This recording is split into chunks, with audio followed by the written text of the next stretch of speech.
You are listening to Wilhelm, a film-centric podcast for film lovers of all kinds. So sit back, relax, and enjoy the show.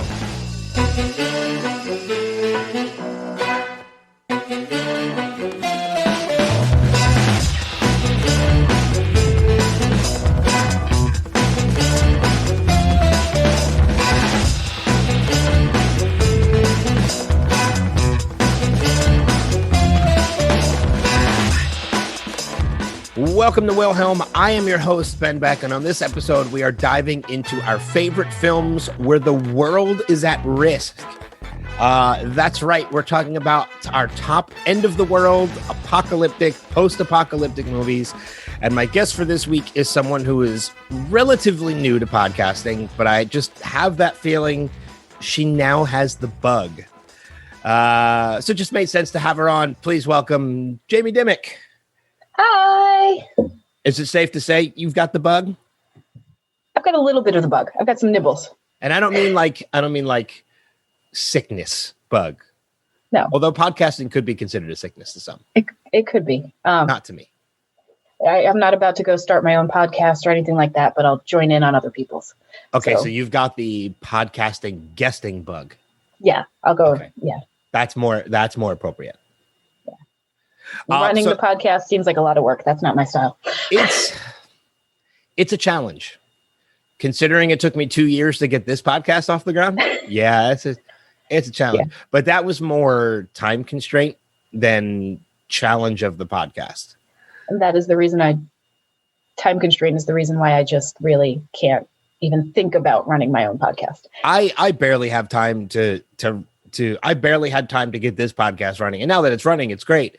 And yet I'm still constantly trying to start new projects. I don't know what it is. I have a creativity complex. I don't know. Maybe. So it is what it is.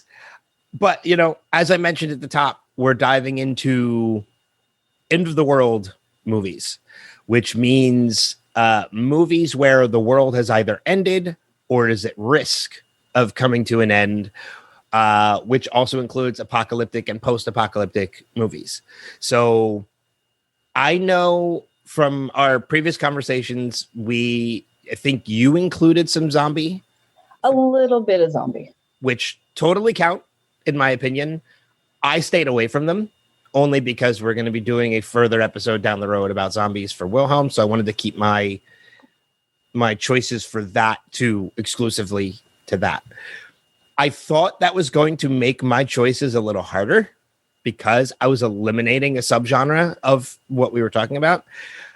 And yet I, just like every other episode before this one, I have more honorable mentions in my top 5. So it wasn't as hard as I thought because because the classifications of what would fall into this category is actually relatively loose. When we say end of the world movies, and I kind of say that means movies where the world has ended or or at risk of coming to an end. When you say risk of coming to an end, you add a lot more potential movies to that list. Yeah, and plus you add in the post-apocalyptic line, and that's there's a lot of movies out there, good movies. Yeah, when we say end of the world movies, it doesn't have to be a movie where the world ended. It just means it was at risk of coming to an end, which actually starts to bring in disaster movies in a way. Right.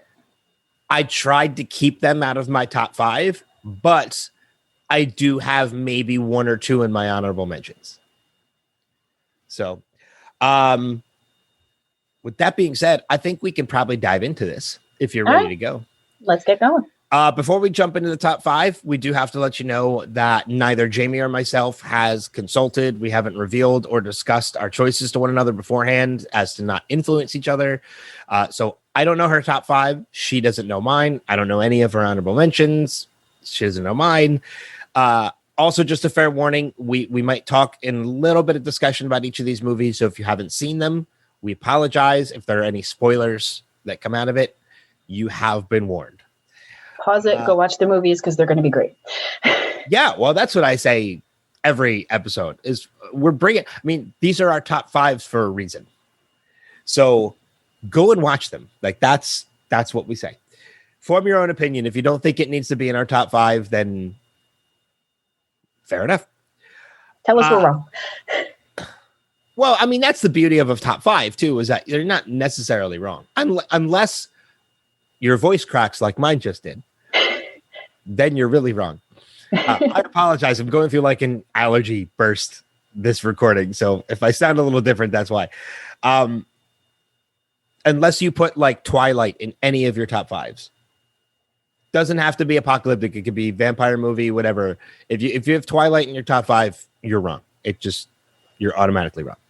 Unless it's top five worst. Well, there it could qualify. There it could absolutely qualify. This podcast should really be named Ben Hates Twilight. Well, I mean, and with the top five, I feel, especially with a broad topic like this, I feel like give me a week and I'll change my top five again. You know, I'll throw some movies in or out. So yeah, because you'll think of other ones that you didn't think of before. Yeah, or somebody could influence me like, you know what, you're right. That movie is better than the one I picked.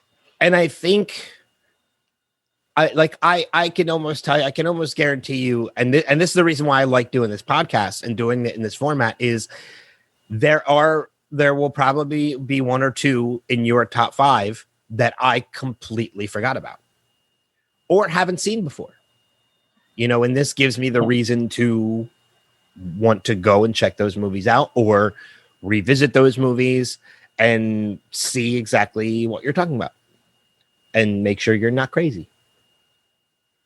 But that said, let's get into it.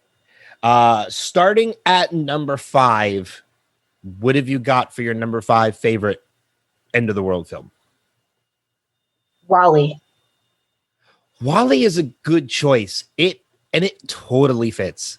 Totally fits, but it's unexpected. But it was honestly the first movie that popped into my head when I thought post-apocalyptic was WALL-E. Yeah, and it fits because there are human beings in the movie, but they're not on Earth. Right. Because the Earth, it ended. I mean, it's a garbage heap. Yep. So yeah, I think that is one that actually totally fits. I see, now I'm already reconsidering my top 5. Because WALL-E is a great movie. It's a fantastic movie. It's one of my absolute favorites. I mean, and they do return to Earth at the end, but during the telling of that movie, I mean, and even when they return to Earth, the Earth is still garbage. They've got one little plant, and it's not even a pizza plant. Yep. Yeah. So, oh God, WALL-E's a great choice. I like that one. That's a movie I've actually been wanting to go back and rewatch for a while, and I just haven't done it. Well, you've got the rest of today. Well, and you also have kids, so it makes it a lot easier for you to go back and... Oh, my kids hate this movie. Really? I watch it by myself. Oh, that's a shame. They're toddlers, so it's whatever they're into or nothing else right now. Yeah, I get that. that. Yeah, it's dinosaurs or cars or sometimes Sesame Street. WALL-E, I've tried several times. I don't like this. I don't want to watch this. But just sell them. Just say, like, look, he's got tires like a car. Yeah. He's a car. And it's a spaceship. Yeah, no, the kids, they have no taste yet for WALL-E, so. Some kids never get taste. It's fine. Yours probably will, but hopefully in time. Hopefully in time. Yeah. My number 5, I said I stayed away from the zombie genre, but I did not stay away from the monster genre. My number 5 is I Am Legend. That is an amazing movie. From 2007 with Will Smith. There are people that I don't get it. Like, I mean, there are some people that count 28 Days Later in the zombie genre. And nope. I don't, because they're not. They're not zombies. They're infected. Yep. I've heard some people call I Am Legend a zombie film. Vampire. You read the book, it's vampires. Yeah, they're more vampire than zombie. So all those people that that count I Am Legend into the zombie genre, I'm like, what drugs are you smoking? Like they can't go out in the sun. Like that is a vampire. That is not a zombie. I mean, well, the reasoning is because it's survival horror. And for the most part, survival horror falls under the zombie category. And that's why people will put 28 Days Later and I Am Legend into that category of zombie, even though it's not zombie. It's survival horror. Yeah. Which is an amazing genre. Oh, yeah. Survival horror. Survivor horror is I'm hoping to do an episode of Wilhelm on just survivor. If you learn how to say it. Horror. Maybe you shouldn't do an episode on it. I know. My biggest fear is being able to say it properly on the episode when I do it. Brain not fully functional yet today.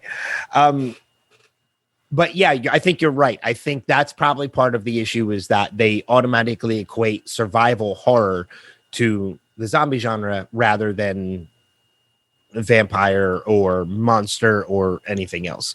Yeah. And I mean, I'll argue until I'm blue in the face that 28 Days Later is not a zombie movie. And you agree with me, and that's because we're right. Right. And they're wrong. Anybody who puts I Am Legend into the zombie genre, there's no doubt, there's no questioning their insanity because they're wrong. The original movie and the book all call them vampires.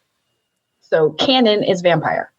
Done. Well, I mean, and I can see also how some people might equate it to zombie. I mean, especially when you look at what happens to his dog. Oh. I know. Oh, trust me, I'm doing a whole episode of Wilhelm on saddest movie moments, and that is probably going to make my list. But I mean, it is almost like a transformation, like a zombie transformation. Yeah. So I can see how some people might equate it to zombie, but it's not. No, it hits the marks of a zombie movie, but it is not a zombie movie. Yes. I actually, even AMC, like a couple years ago when they were hyping a new season of The Walking Dead and they did like a zombie marathon to lead up to like the first episode of one season. Like I distinctly remember putting up a Facebook post. It was like, "Dear AMC, while a fantastic piece of survival horror, I need to inform you that I Am Legend is not in fact a zombie movie."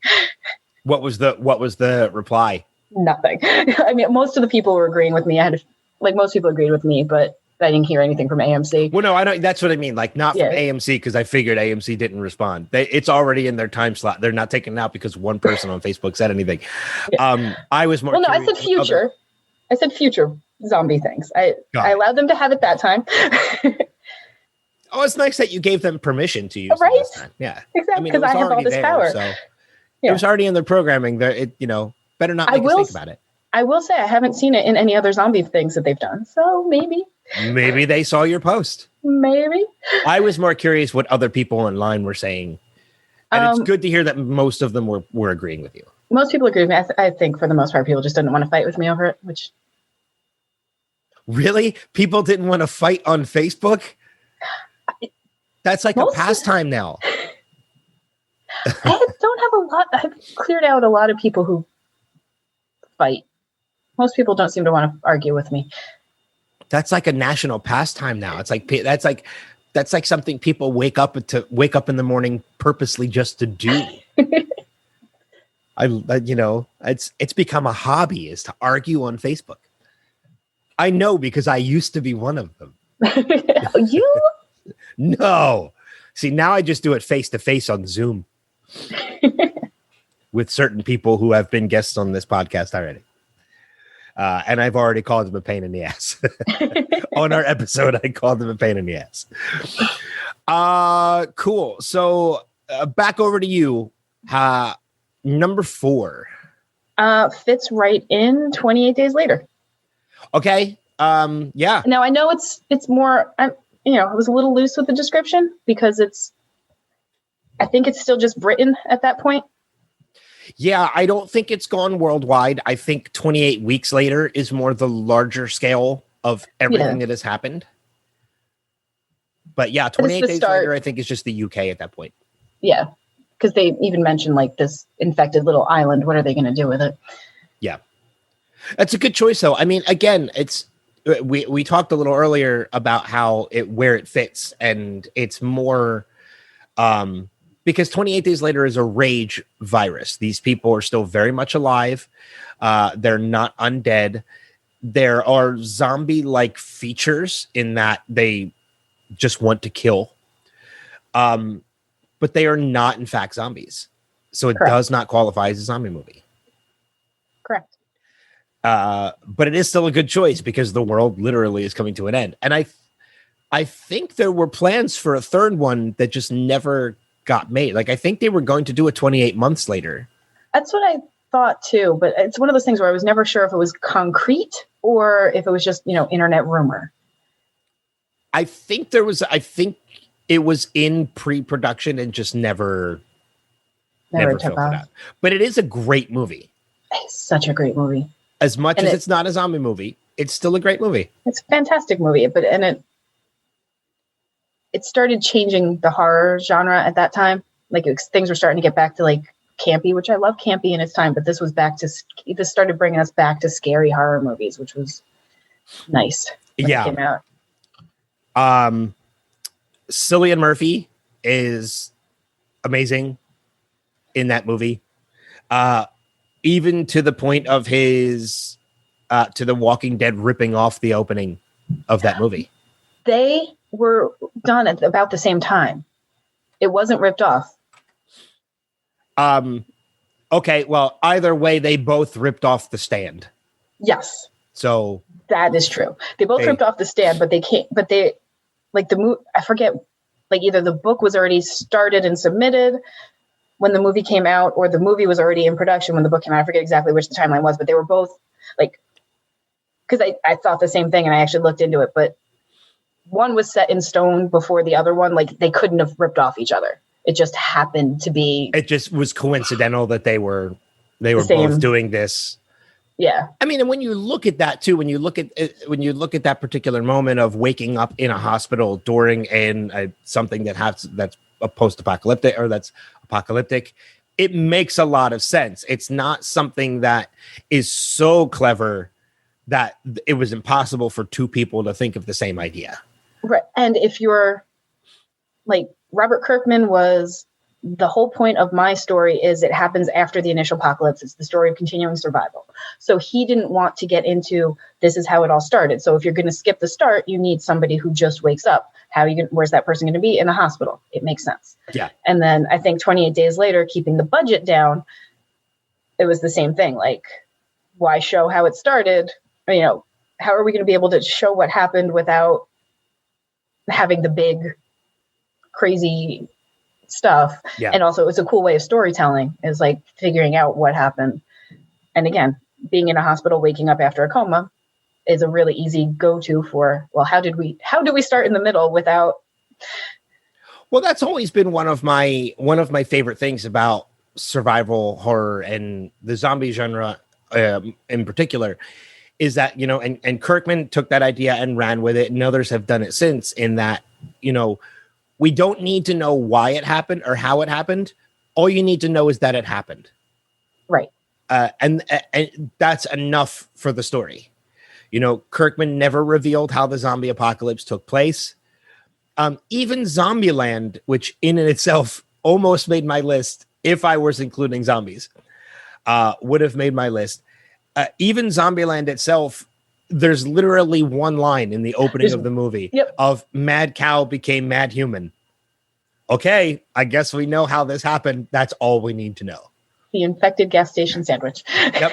Yeah. And that's all we need to know. So, but yeah, I've always been a fan of that. Like, you don't need to tell the whole story, just enough to make it entertaining. Yeah.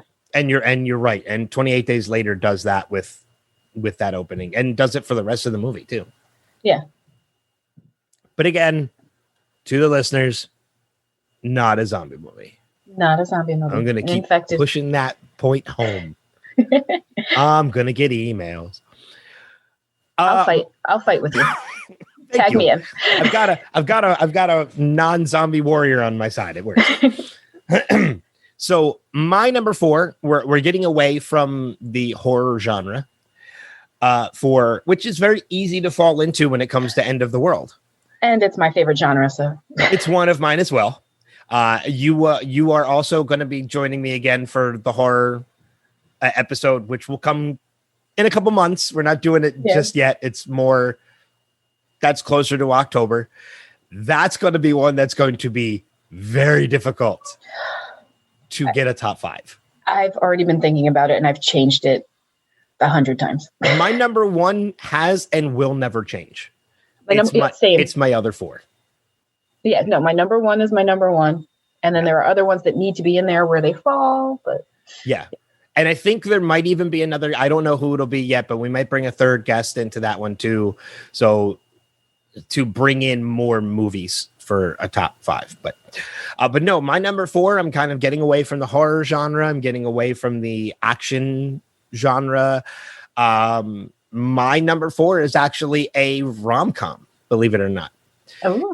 It's a movie I saw for the first time over the last year and a half, and I really enjoyed it. It is a movie called Seeking a Friend for the End of the World. I've never actually seen that one, but I was curious. It's Steve Carell, Keira Knightley, Adam Brody, Steve's wife Nancy is in the movie. Rob Corddry. It has a great cast, and the basic premise is that Steve Carell's character Dodge and his wife, like the movie opens with them sitting in a car listening to the radio broadcast about how the attempt to stop the asteroid that's going to hit the Earth failed, and the world will be ending in a matter of days. So it starts very grim. Yeah. But like the way this movie works, there's no like, oh, maybe things will change. Maybe the asteroid, like, from minute 1 of this movie is ending with the world ending. Like there's no questions about it. And because of that news broadcast, she leaves him. She literally walks out of the car and never comes back. Wow. So she leaves him to face the end of the world by himself. Oh. And it's a matter of him just kind of like taking a journey on where he wants to be. And he meets somebody along the way in Keira Knightley, who they just kind of form this bond with one another because they're both these lonely people that are facing the end of the world by themselves.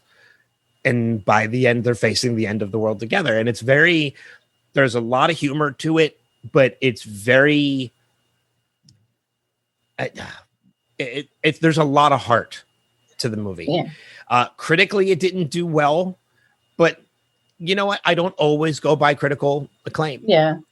There are movies that have been like raked over the coals critically that I absolutely adore.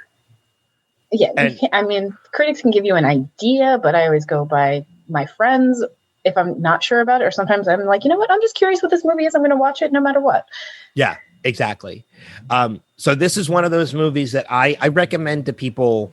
Like if you don't want anything, like if you want something with some heart to it, but you don't want anything too heavy, like just know, like there's no miraculous thing happening that's going to like, oh, they found each other like right before the world ended and now suddenly the world's not ending. No, they found each other there, but the world is still ending. Like there's no getting around it. I remember what it was now. He takes a trip to find his high school sweetheart before he dies. Aww. And he ends up meeting Keira Knightley's character. So it's a great movie. I highly recommend it to people. It's different. It's different. So, all right, back to you. What's your number 3? The second movie that popped into my head with this topic, and one of my favorite movies that I can watch at any time because it is so much fun. Mad Max Fury Road. This is not the first time this is not the first time this movie has been brought up on this podcast. Anybody who's listened to previous episodes knows that Jason brought this up as one of his essential movies to watch. And he is not wrong. He is not wrong. But anybody who heard that episode also knows my point of contention with that movie is that I refuse to call it Mad Max Fury Road. It's just Fury Road because Max is pointless to that movie. I'm not going to argue that point at all with you. Okay. He is pointless to that movie. But I still enjoy the movie. The movie is still fantastic. Absolutely 100% agree with you. It is because I have Mad Max, the original Mad Max, in my honorable mentions. I think any Mad Max movie fits. Absolutely. Mad Max, Road Warrior, Mad Max Beyond Thunderdome, which is actually my personal favorite of all the Mad Max movies. It's so cheesy that I just love that movie. How can you go wrong with a midget sitting on the back of a giant? Like, named Master Blaster. Like, this is, how do you go wrong with that? But you don't go wrong. It's perfect. The action in Fury Road. Yeah, I agree with you 100%. You do need Mad Max to be a blood bag. You need him for that. Yeah. That's pretty much that is his only point of existence in this movie. But the movie is about Furiosa. It's not about Max. No, it's not. It's about Furiosa. It's like I said, I'm not going to argue with you at all about it, not about Max not needing to be in the movie. But I don't think that detracts from the movie in any way either. And Jason did make a valid point too, that if you were to have just called it Fury Road, it wouldn't have got the same attention that it got. And he does make a valid point about that. But as far as being a Mad Max movie, it's not. It's Furiosa's. It's Furiosa's film. And I think that's part of why I like it, because there's not enough female-led movies, especially in an apocalyptic genre. And Charlize Theron is a badass. Oh, so badass. She's so badass. So, yeah. Yeah, like God. Strong women in this movie. Oh yeah, it's a very heavily female-led film. Yeah. Which is part of why I love it. What they should have done with the movie is what the Fast and Furious did with Hobbs and Shaw. They did Fast and Furious Presents Hobbs and Shaw, because then you didn't need the rest of the Fast and Furious cast to know that this movie. They should have done Mad Max Presents Fury Road. Yeah, but it doesn't have the same ring to it. It doesn't have the same ring to it. No. I'm forgiving it its title because it's just such an excellent movie. And so much of it was practical stunts. I know not all of it, but so much of it was like practical effects and practical stunts, which is still kind of rare in movies nowadays, which always has to be mentioned when you talk about this movie. And I'm a big fan of practical effects. Like if you tell me the movie has very little CGI and it's more practical effects than anything else, you've got a better chance of me watching it. A prime example of that is the reboot of Evil Dead. 95% of the effects in the reboot of Evil Dead, even though Bruce Campbell is not in the movie, he kind of is. He's an Easter egg at the very end of the film. Right. All he does is just turn his head and say groovy, like at the very, very end of the film. But you look at that movie, 95% of that movie, including the scene at the ending where it's raining blood, is all practical effects. There's one scene in the very beginning of the movie that's CGI. Everything else in that movie is practical effects. I don't think I knew that. Yeah. But they said that even that final scene where it's raining blood during that final battle, they had to bring in like 4 or 5 tanker trucks of fake blood just to rain. That's amazing. Yeah. That's amazing. I really enjoyed that movie, mainly because Sam Raimi and Bruce Campbell were producers on it. Yeah, no, I enjoyed it too. So There was actually a deleted scene. I know I'm getting off topic, but it happens every episode, so it's fine. There actually was a deleted scene in that Evil Dead where Bruce was supposed to be in the ending where because the lead character, I forget her name, is just walking down the road by herself at the end, and a truck was supposed to drive by and pick her up, and it was supposed to be Ash. Oh. And it was actually going to bring the two universes together. But then Ash versus Evil Dead happened. Which was perfect. Oh, God, I missed that show so much. Oh, my God. Yeah. I made a friend because of that show. I'm friends with one of the cast members of that show. So that is true. Yeah. I can't complain. No, that show was perfect. If you haven't watched Ash versus Evil Dead and you have any liking to that genre or to those movies, you have to watch it. It's just perfect. I wish I was able to say that friend I made was Bruce Campbell, but it's not. Although my friend is supposed to, she's been promising me a conversation with Bruce and she still hasn't paid up on it. So we'll see. But no, back to Fury, back to number 3, Fury Road. It's a good choice. I put up a point of contention about the title, but the movie is fantastic. Yeah. The driving scenes, like the chase scene in that movie is just, it's amazing. Absolutely amazing. Yeah. So have you ever seen the black and white version? No, I didn't know there was a black and white. Oh, there's a black and white version of Fury Road, and it's phenomenal. Oh, I'm going to have to find that. It's the same movie. Yeah. It's just in black and white. It gives it a different feel. It does. It does. Yeah. And it's really, really good. That's a movie I really need to, like, as much as I said, as much as I have the problem with the title, I haven't watched it in a while. I should go back and rewatch that one. I just rewatched it because they popped in my head. I'm like, no, I need to see this because it's fun. Well, that's like even after the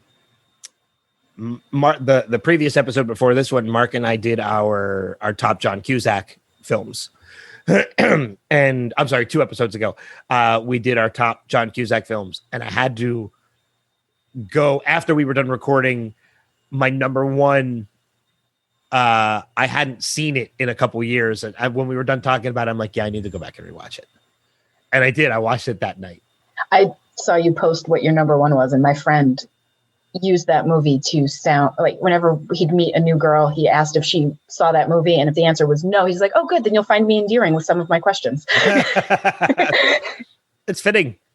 It's very, very fitting. If you don't know what movie we're talking about, go back and listen to that episode if you haven't already. That's one of the reasons why I haven't said it. That I picked up on that and didn't say it either. All right. My number 3 is another movie that I have. Speaking of movies I haven't seen in a while, is a movie I haven't seen in a while, but I know for a fact how much I love this movie. It's completely ridiculous and just stupid humor. My number 3 is This Is the End. That was on my honorable mentions. The cast alone is phenomenal. James Franco, Jonah Hill, Seth Rogen, Jay Baruchel, Craig Robinson, Danny McBride, Michael Cera, Rihanna, Mindy Kaling, Aziz Ansari, Paul Rudd. The cast goes on and on and on, and every single person in that movie plays themselves. Some of them very exaggerated versions of themselves. I'm thinking specifically of Michael Cera. Right. But the movie is so, you want to talk about an end of the world movie. This is it. The world is literally ending. They are partying and the rapture starts when they're all at a party at James Franco's house. And you see some of these celebrities go to heaven, some of these celebrities go to hell, and some of them don't go anywhere until the very end when they dance with the Backstreet Boys. Which is one of my favorite moments of the movie. It's such a fun movie. And that's exactly what this is. Like, this is fun. Just put it on and don't analyze it. Nope. Just watch it. It's raunchy humor. So if you're into that kind of thing, well, I mean, and that's pretty much a given when you look at Seth Rogen and James Franco as the leads of this movie. Right. But it's one of those movies that just like, if you're into raunchy humor, just put it on and just sit and watch. Like, don't try and figure anything out. Don't worry about plot points. Nothing. Just watch it. Sit back, enjoy your popcorn. Yeah, exactly. It's a movie that I missed out in theaters and I actually regret.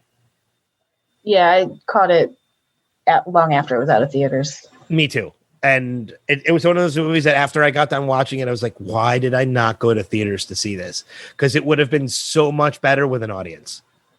Absolutely. And I regret that I didn't do it. But it's another one of those movies that I'm looking at the cast list and I completely forgot that Channing Tatum is in the movie as well. And I just remembered the role that he plays. Yeah,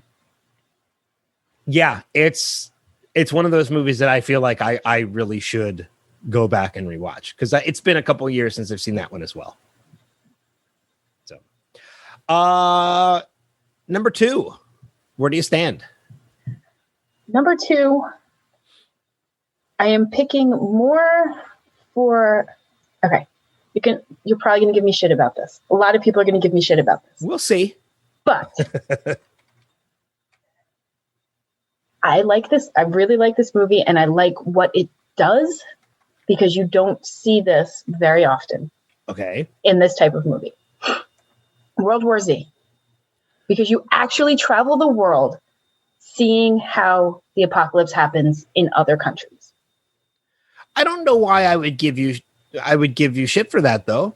A lot of people don't like that movie, and I enjoyed it. I enjoyed it too. Now, completely different than the book. They need to do another movie that follows the book because the book was awesome. Well, but I've read the book as well. The book is more like the interviews told more, as like eyewitness accounts. Yeah, is what the book is. Because I've read the book as well, and I really enjoy it. I like Max Brooks. I love Max Brooks. I would really like to see them make a film version of the handbook. Yeah.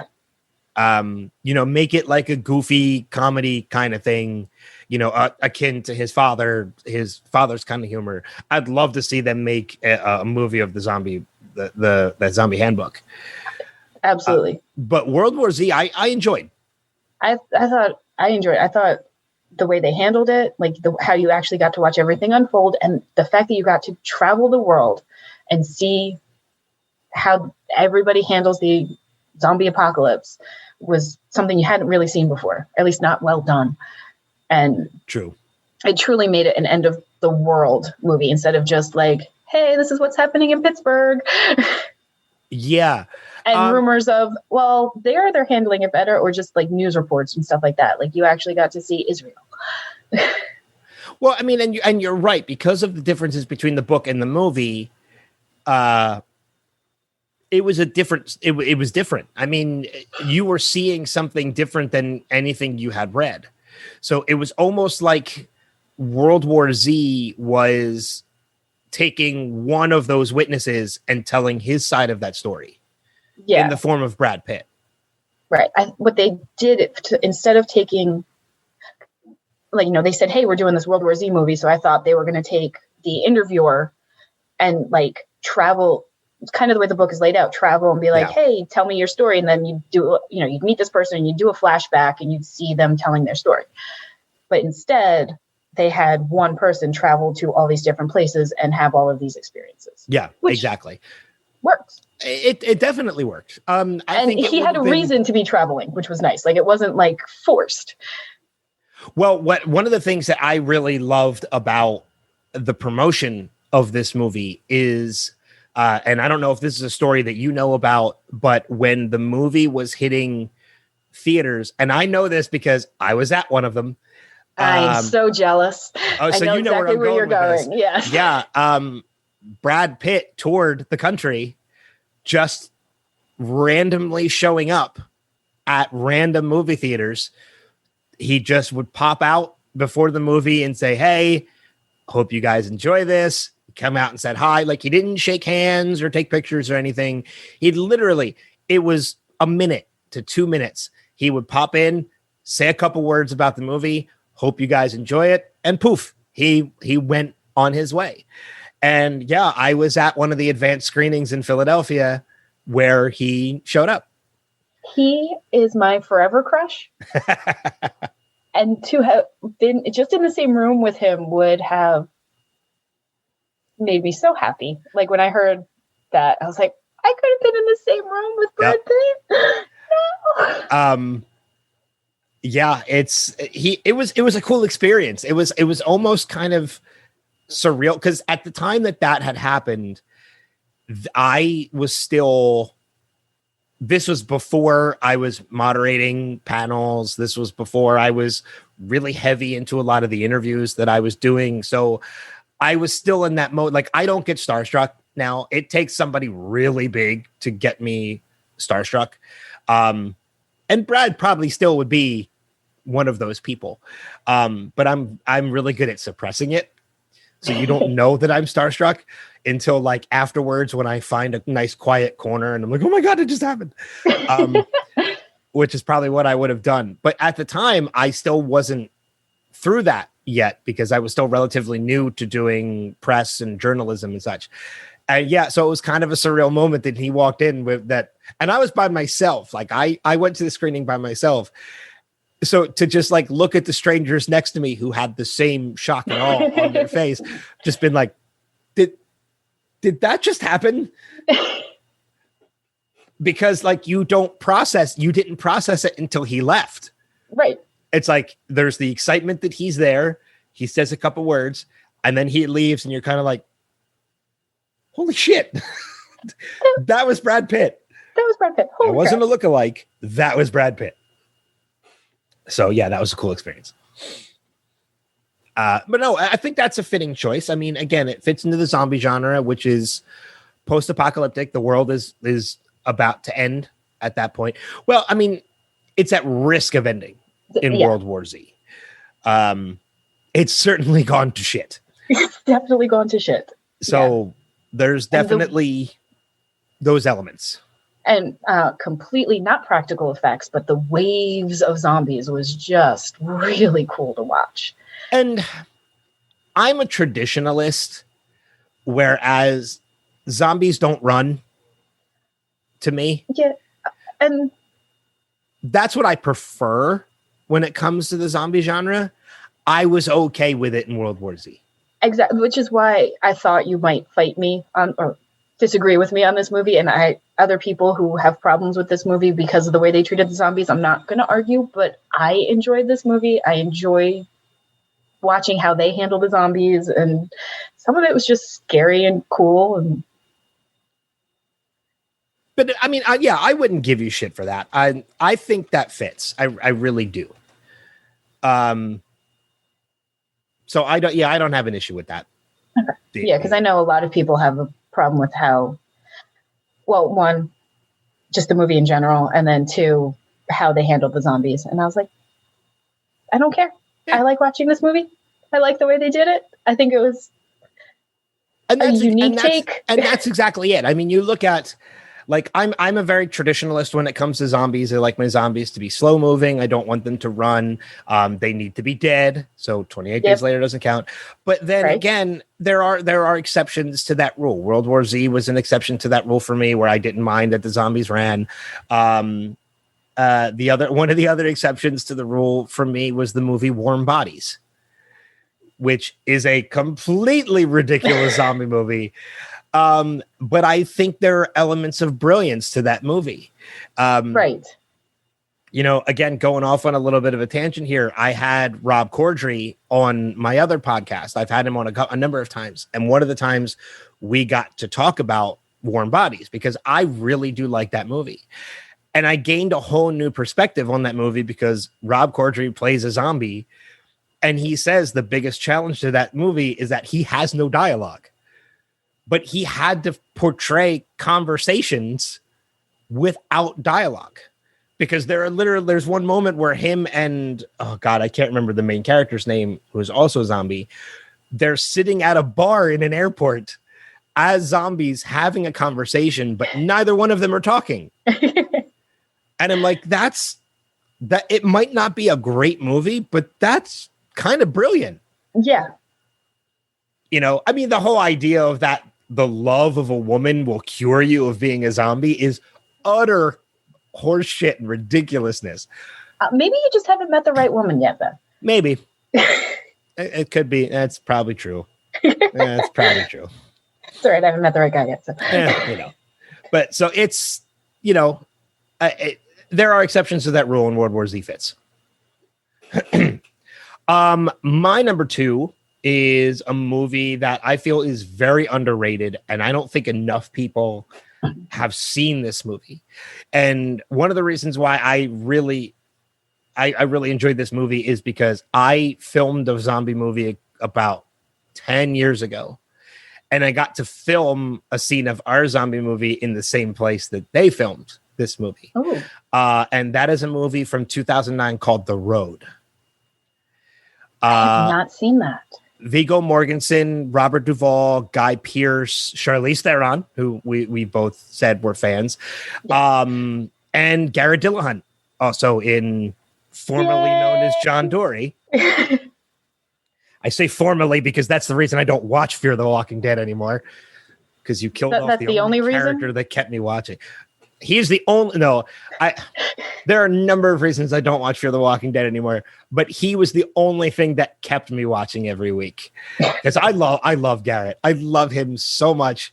Like, I'm a fan of him from Raising Hope and and you know, Sarah Connor Chronicles, and he's the reason why I want to jump into Deadwood, and you need to jump into Deadwood. And Justified, because he's in both of those series. So, but no, The Road is it's post-apocalyptic, where it's him and it's Viggo Mortensen as the lead, and him and his and he's like an ailing father, and it's him and his son trying to get to the ocean. And there is a particular scene in this film that is where the two of them enter into a dark tunnel. That tunnel is actually an old abandoned turnpike tunnel out in central Pennsylvania. It's about a mile long. So it is a mile of tunnel with no power, no lighting, nothing. It is creepy as shit. So of course it was appropriate location for us to film a zombie movie in. Absolutely. And it was really cool when we found it, and we reached out to the people that, you know, run the area, because a lot of that section of turnpike is actually a bike trail. So there are a lot of bikers that go through that tunnel, you know, obviously with lights on their bikes and stuff like that. But I mean, it was really cool because when we toured the facility, they showed us like up above where a lot of offices used to be, which I didn't realize there's so much more to those tunnels than just a tunnel through a mountain. Like, there are ventilation systems above it and like office areas. I mean, and you don't have to go far before it is pitch black. And one of the coolest moments was walking in probably like a good 50 yards where like we couldn't see next to each other. The only thing we could see was when we turned and looked, we saw the archway from outside. That was the only light there was. We couldn't even we couldn't even see our own hands in front of us. I love stuff like that. That is really awesome. Love stuff like that. But I'm getting away from the movie. I don't want to reveal too much of the plot. Because the plot is very spoilerish. So if I really reveal anything, it gives it away. So just go watch it. But it is a definite watch movie. Viggo Mortensen is fantastic. Charlize Theron is fantastic. It's one I highly recommend. But I think that leads us to our number ones on this list. Mine, I want to say mine might surprise people, but anybody who really knows me probably will not be surprised what my number one is. But you're going to go first. what have you got for your number one on this list? I just want to say, to clarify, my top 5, the numbers could switch at any given moment in time. Okay. So, but I went with The Book of Eli. Another of my honorable mentions. I am not okay. I don't want to say too much because the end really is a major spoiler. The end, but even just the way it's filmed, like the toning of it and everything, you feel the desperation and everything. And Denzel is amazing in that movie. So good. Yeah, he is fantastic in that movie. And when you get to the end. Yeah, it's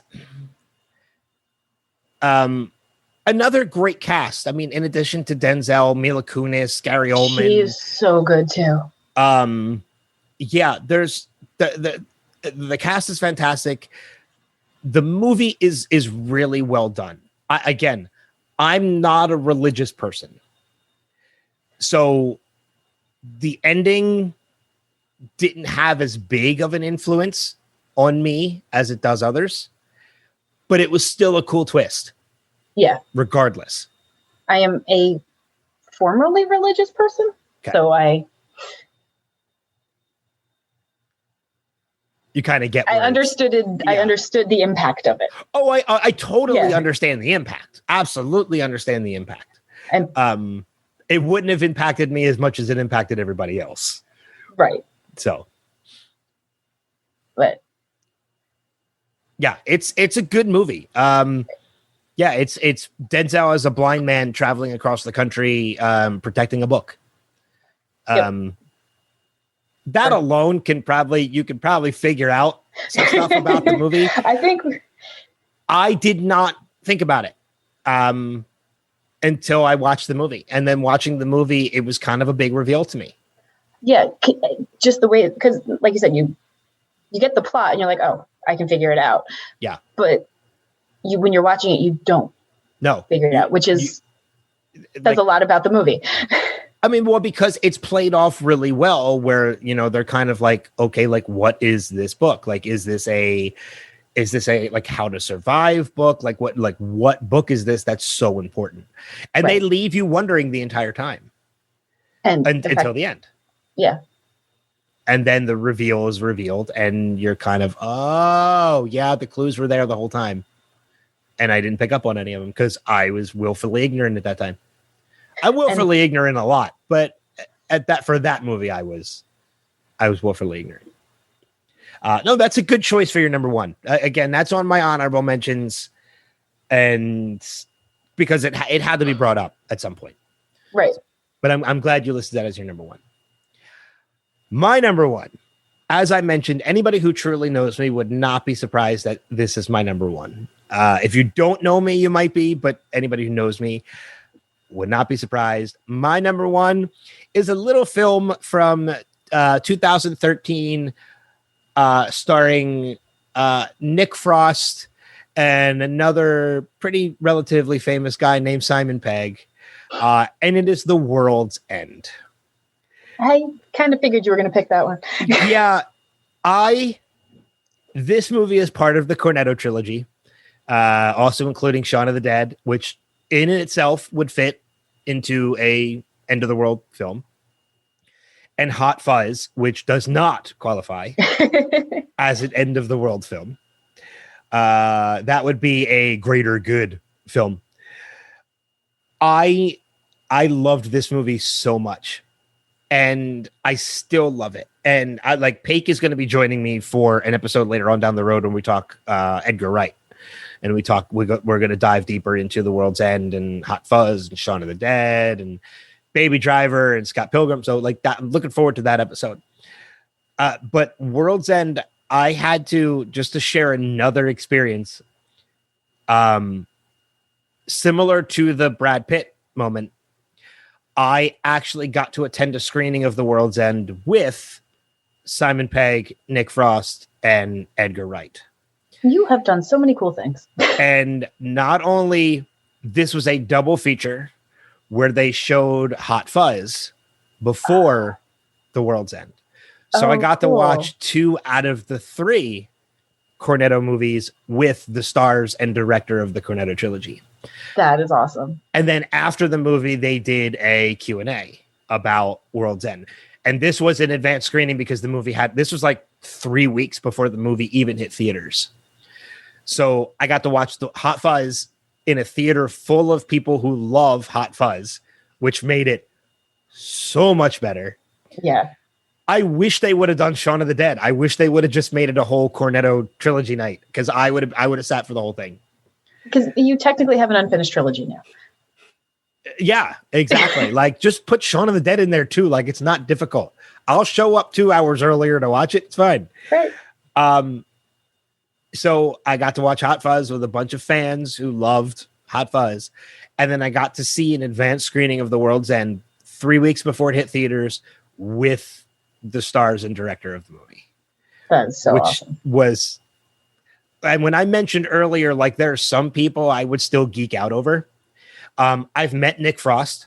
He is a incredibly nice guy. Simon Pegg would be one of those people I would still geek out over. Because I love Simon Pegg.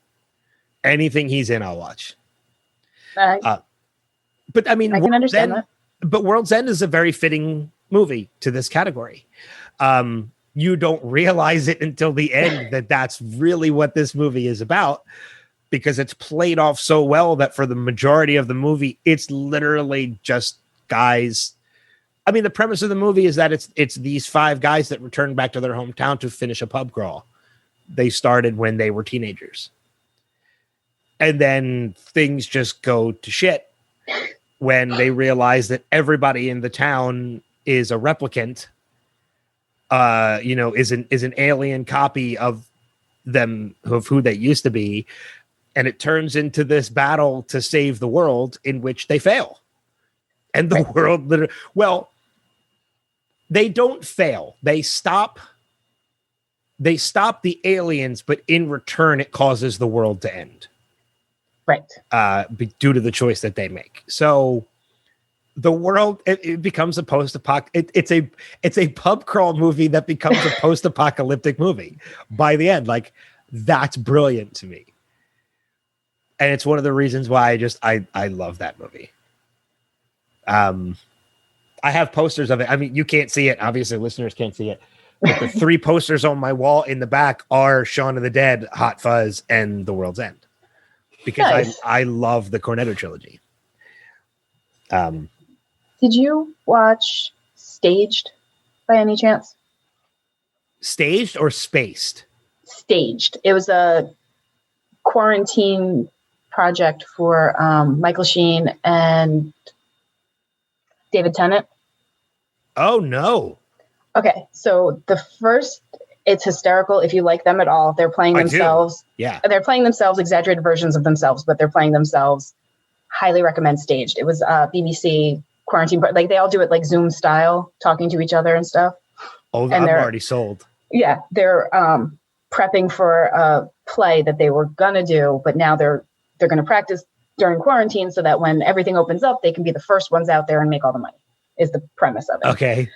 But they're crazy and fighting, and but there's a second season that came out, and they're doing an American version of it, but they don't want David Tennant and Michael Sheen, so they start interviewing other people, and your boys are in it. Oh, Simon and Nick are both in it. Yeah, as the option, some of the options to take over. All right, and it's called Staged.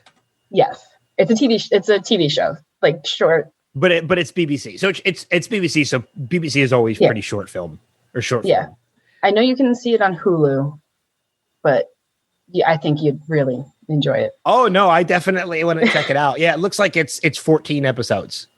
Yeah. So yeah, well, because I know that they did a short for Good Omens as well, as their characters from Good Omens, but it was just a digital short that they did. I think during quarantine as well. But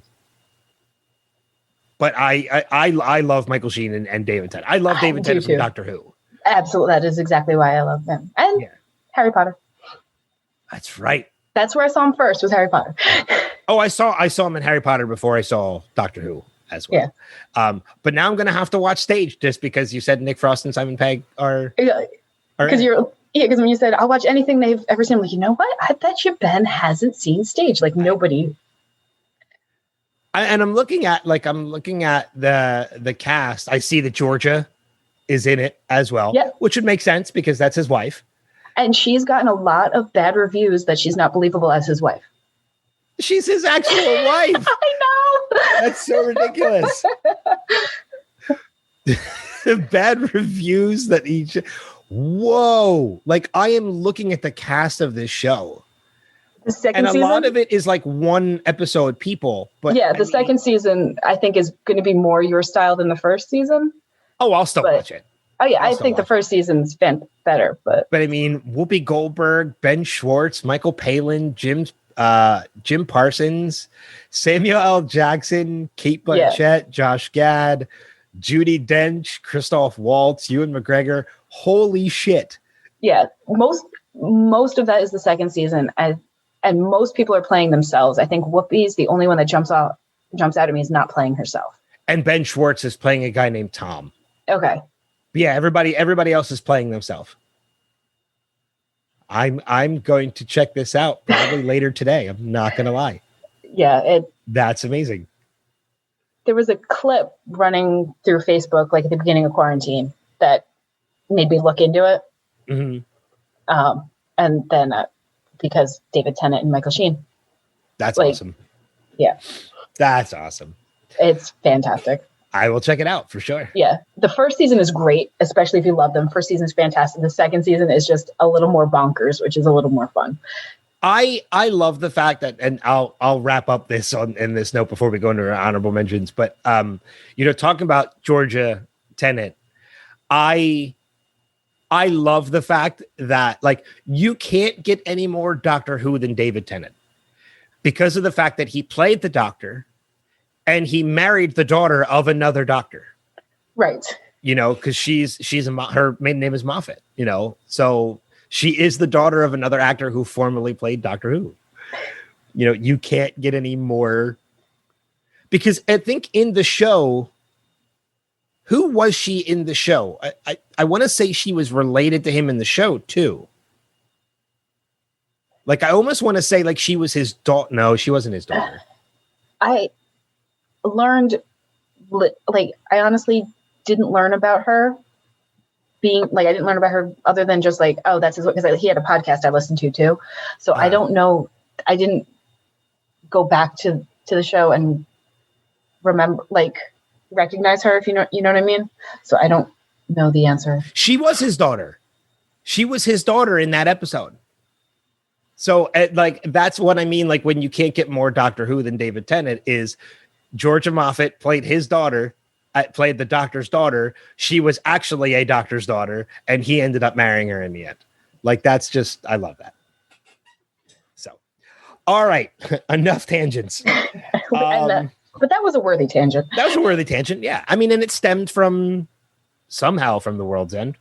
Oh, Simon Pegg, which led to Staged, which led to... Got it. Okay, found the track. Yep. Found it. Yep. Let's dive into some of our honorable mentions. I already mentioned Book of Eli, which was one of mine, and Mad Max, which I brought up when you talked about Fury Road. But what's some of the other honorable mentions on your list? I think our friend Paik will be very mad if we don't put A Quiet Place as an honorable mention. Yeah. See, when you said our friend Paik, my mind went to another one of my honorable mentions, but A Quiet Place is definitely one of them too. All right, so throw the other one out since we're talking about Paik. Snowpiercer. Yeah.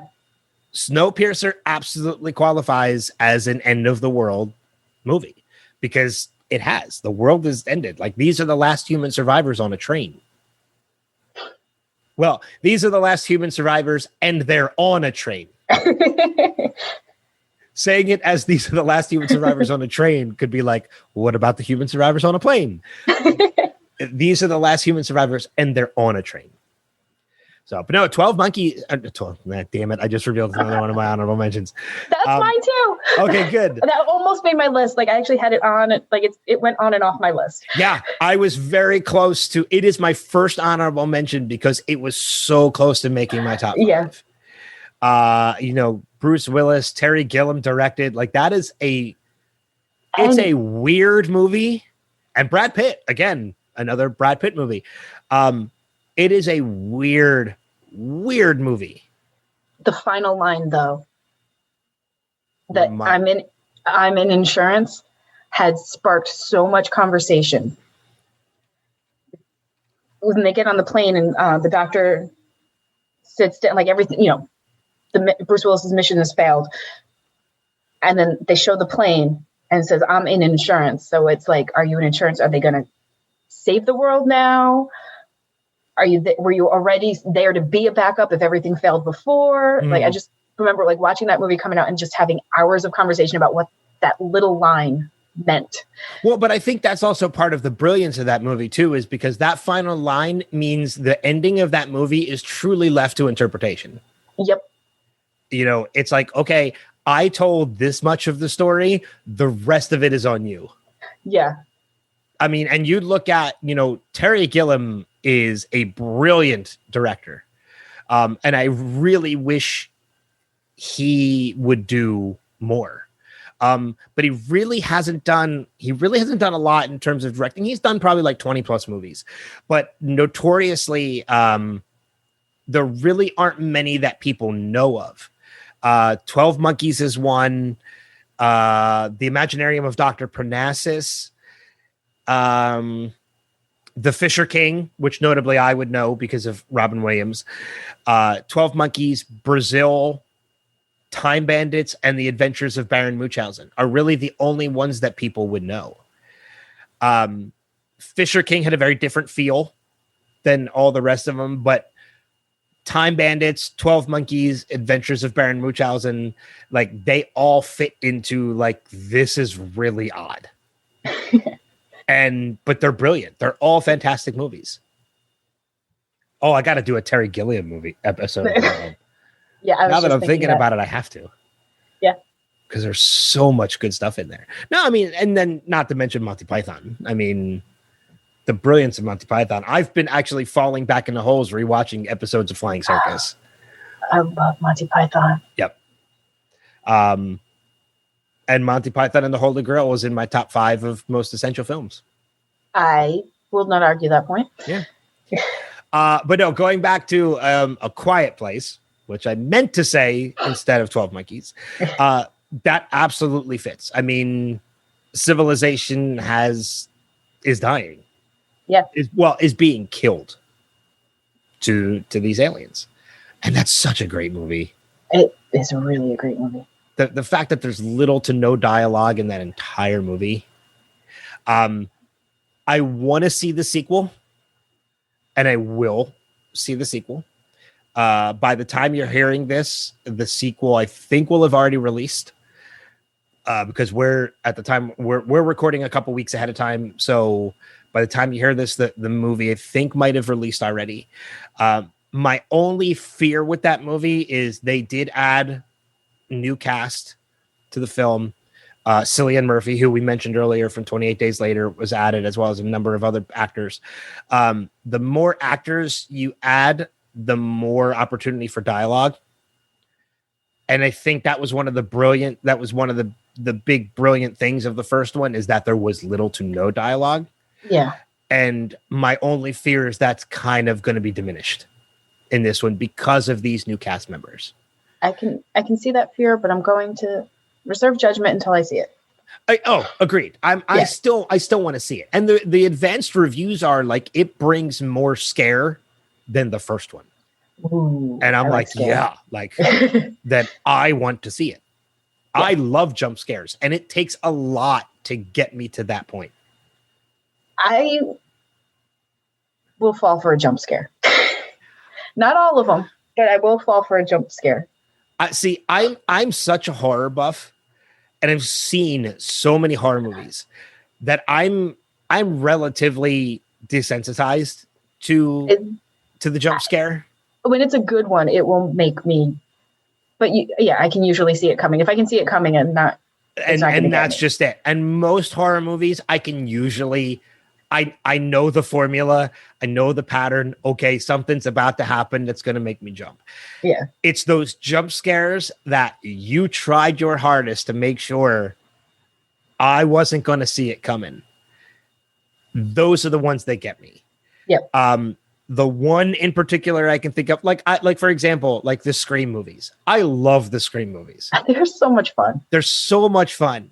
There's one moment in Scream that made me jump when I saw it in theaters, and it wasn't anything that happens during the meat of the movie.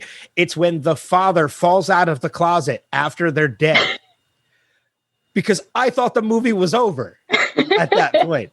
And I completely forgot about the father. So when the father falls out of the closet, I was like, holy shit. Like that scared me. But most notably of recent ilk, and when I say recent, I'm talking like still 5 or 6 years. Yeah. The one moment in a movie that made me jump really, really badly is in the movie 10 Cloverfield Lane, which I loved. I love that movie. There is a scene with Mary Elizabeth Winstead and John Goodman, and I forget the other guy, where they're sitting at dinner, and Mary Elizabeth Winstead and the other guy are having the conversation, and you can tell John Goodman's character is getting annoyed, and he slams his fist down on the table to like stop the conversation. That made me jump. Yeah. Because that came out of nowhere. Yeah. So let's get back to the honorable mentions. Back to the honorable mentions. This episode can be called Tangents Here and Everywhere. Yes. But I'm fine with it. So you mentioned 12 Monkeys, A Quiet Place, Snowpiercer. What's another one of your honorable mentions? Cabin in the Woods, which. Yeah, it fits. It fits. It totally fits. And that's one I didn't think of. And I left it out because I want to use it later.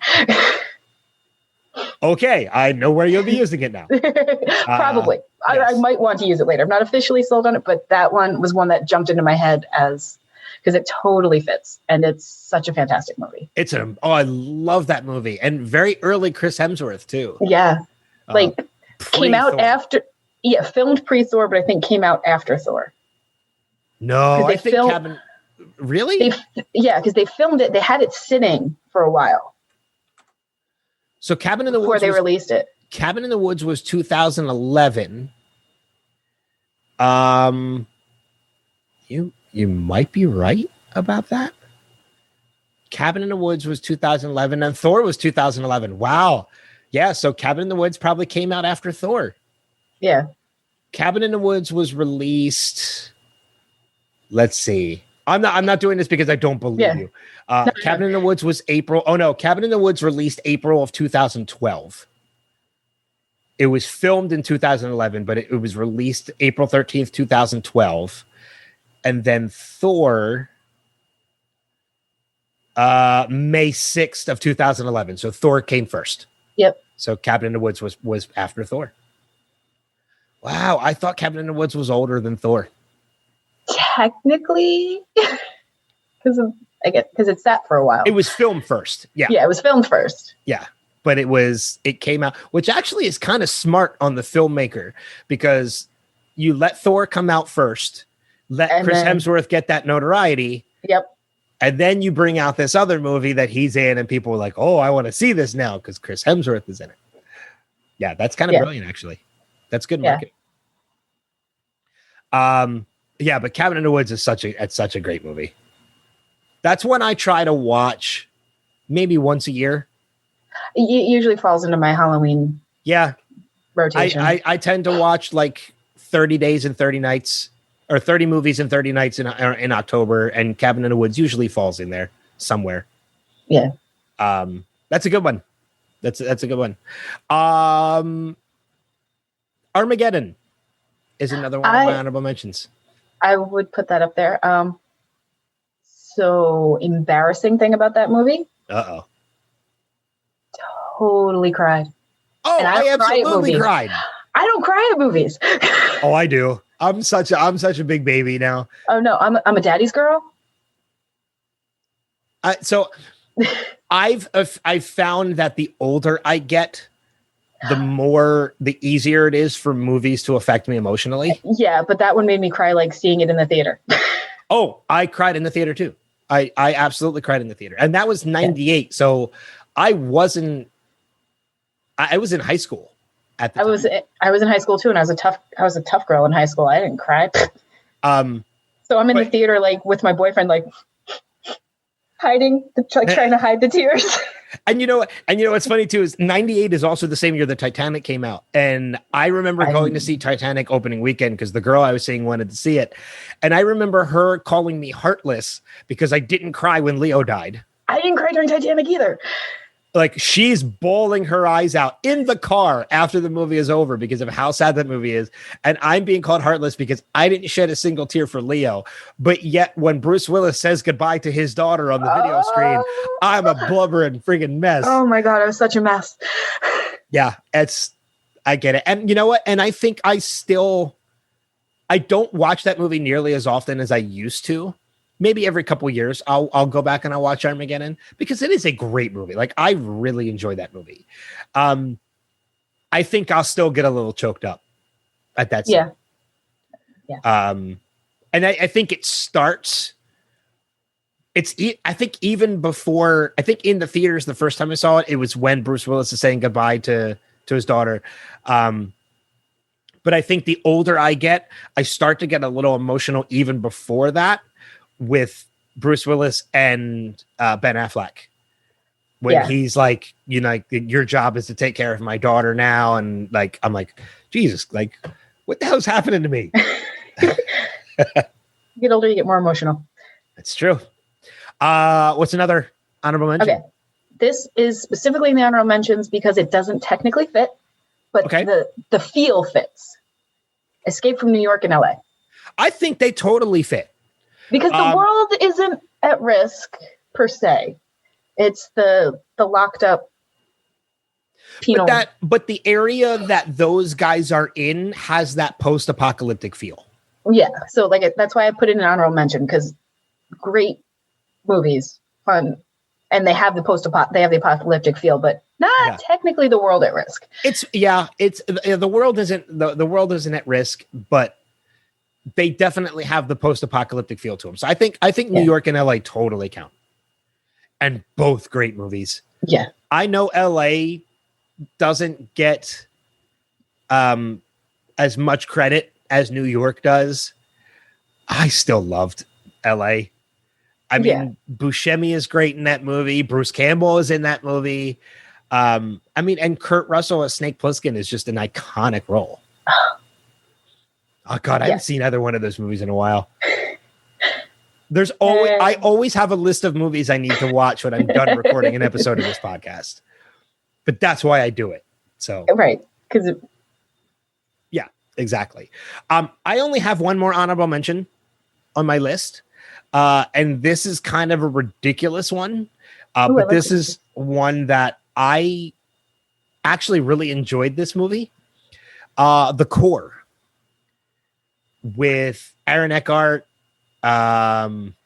Hilary Swank, Stanley Tucci, a number of people, Delroy Lindo.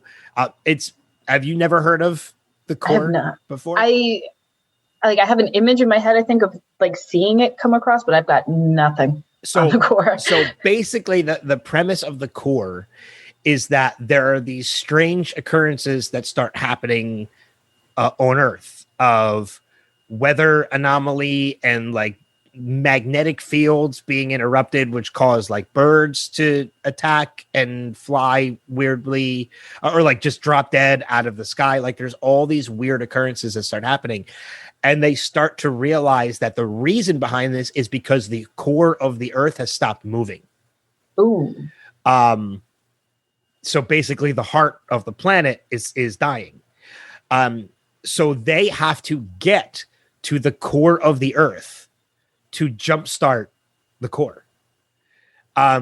It's a very scientific laden movie in which the science, I don't know if it checks out or not because nobody has ever been to the core of the Earth.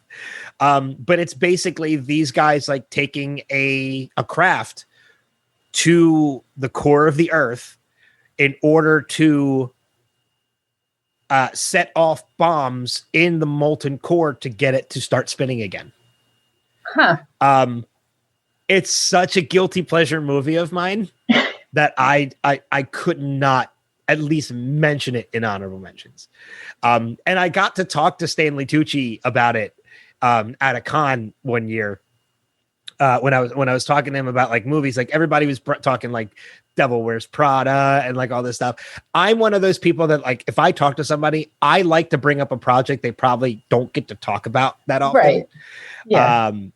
So when I got to talk to Stanley Tucci and I said, like, I'll be honest with you, I'd much rather talk the core. And he literally put his hand on my shoulder. He's like, my friend, we can talk the core. And like, I love that because it really sparks conversation in them because you can tell they don't get to talk about it that often. It's something new for them to talk about. So it's a totally ridiculous concept of having to go to the core of the earth to jumpstart it with like nuclear bombs. But it's a fun movie. It's such a fun movie.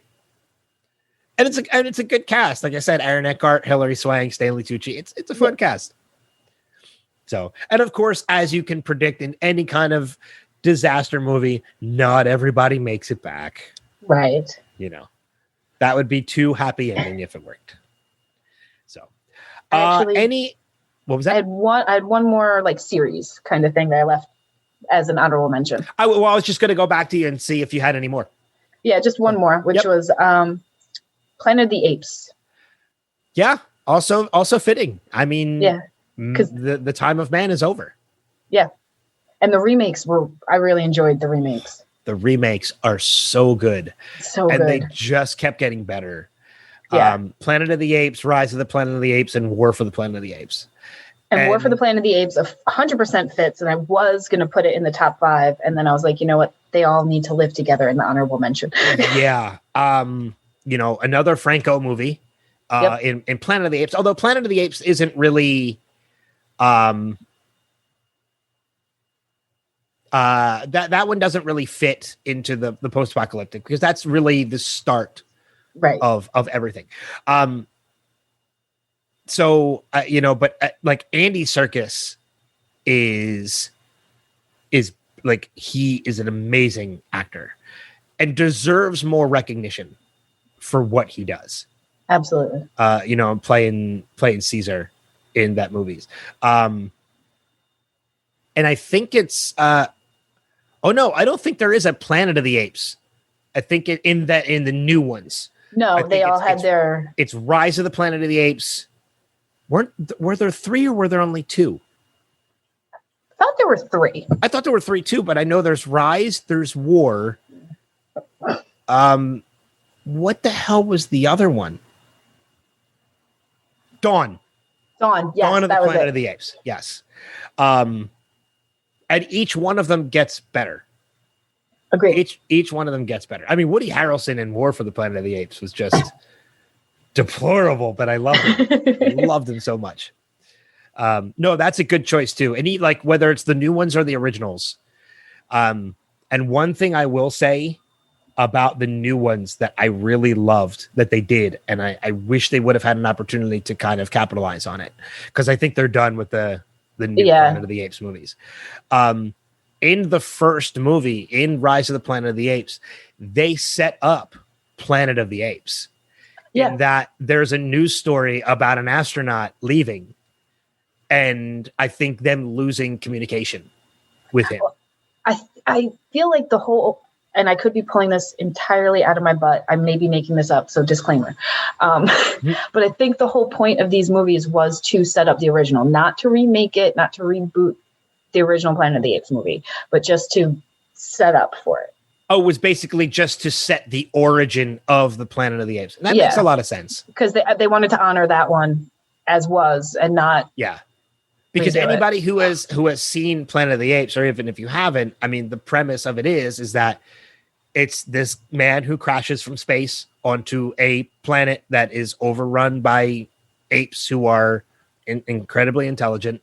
And then the big reveal at the end of the movie is that this is Earth. Yep. And it's just been overrun. And And like I said, in the first movie, in Rise of the Planet of the Apes, they set that up.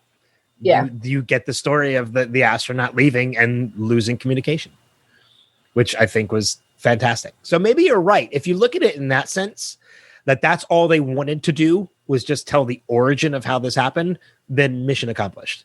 Yeah. Like I said,